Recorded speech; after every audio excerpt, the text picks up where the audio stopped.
এলে বিশেষ ব্যবস্থায় টাকার নতুন নোট ছাড়ে ব্যাংক। নতুন নোটের সালামিতে ঈদের খুশিও যেন বেড়ে যায়। কথা ছিল নিয়ম মেনে এবারও নতুন নোট ছাড়া হবে।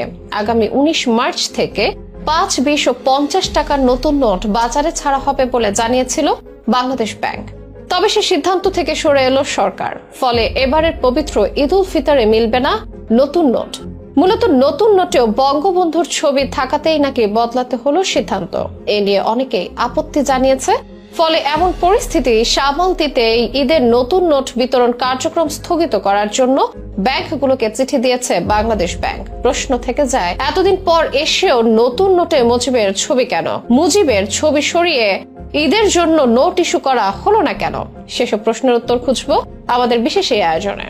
মুসলিমদের সবচেয়ে বড় ধর্মীয় উৎসব হচ্ছে ঈদ। ঈদের আনন্দে মেতে ওঠেন সবাই। আর ঈদ আনন্দের অন্যতম একটি বিষয় হচ্ছে সালামি। ঈদের দিন বড়রা টাকা তুলে দেন ছোটদের হাতে। এই রীতি এই দিনকে করে আরো স্মরণীয়। সালামি যদি হয় নতুন নোটে, তাহলে তো ছোটরা আরো খুশি। তাই প্রতিবার ঈদ এলেই বিশেষ ব্যবস্থায় নতুন নোট ইস্যু করে বাংলাদেশ ব্যাংক। এবারও তেমনটি হওয়ার কথা ছিল। কিছুদিন আগে জানা গিয়েছিল 19 মার্চ থেকে নতুন নোট পাওয়া যাবে আর মিলবে 5, 20 ও 50 টাকার চকচকে নোট। তবে সেটা আর হচ্ছে না বাস্তবে। নতুন নোট ইস্যুর সিদ্ধান্ত থেকে সরে এসেছে বাংলাদেশ ব্যাংক। ফলে এই ঈদে ব্যাংকগুলোতে নতুন নোট মিলবে না। সংশ্লিষ্ট সূত্রগুলো জানায়, টাকায় শেখ মুজিবুর রহমানের ছবি থাকায় কয়েকটি পক্ষ থেকে আপত্তি উঠেছে। এমন পরিস্থিতিতে ঈদ সামনে রেখে নতুন নোট বিতরণ কার্যক্রম স্থগিত করার জন্য ব্যাংকগুলোকে চিঠি দিয়েছে বাংলাদেশ ব্যাংক। তবে বাজারে শেখ মুজিবুর রহমানের ছবি সহ যেসব নোট অব্যাহত রয়েছে তার ব্যবহার অব্যাহত থাকবে। বিভিন্ন ব্যাংকে পাঠানো চিঠিতে কেন্দ্রীয় ব্যাংক বলছে, আসন্ন পবিত্র ঈদ উল ফিতর উপলক্ষে জনসাধারণের মাঝে নতুন নোট বিনিময় কার্যক্রম বন্ধ রাখার জন্য পরামর্শ দেওয়া হলো। পাশাপাশি ব্যাংকের শাখায় যে নতুন নোট গচ্ছিত রয়েছে তা বিনিময় না করে সংশ্লিষ্ট শাখায় সংরক্ষণ করার জন্য বলা হলো। সাথে এটাও জানানো হয়েছে,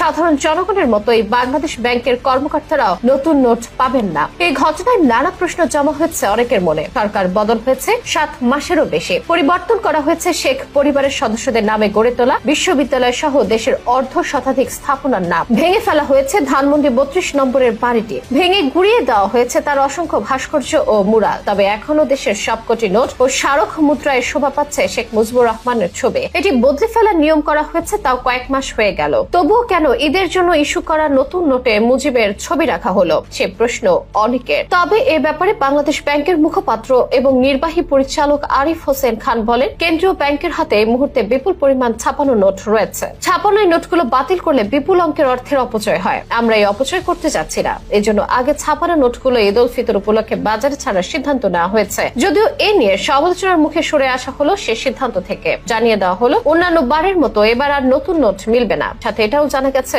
নতুন নকশা নোট বাজারে আসবে এপ্রিল মে মাসে। এবার টাকার নকশা থেকে শেখ মুজিবুর রহমানের প্রতিকৃতি বাদ দেওয়া হচ্ছে। এর পরিবর্তে জুলাই বিপ্লবের গ্রাফিতি সহ বিভিন্ন স্থাপনা নতুন নোটের নকশায় স্থান পাচ্ছে।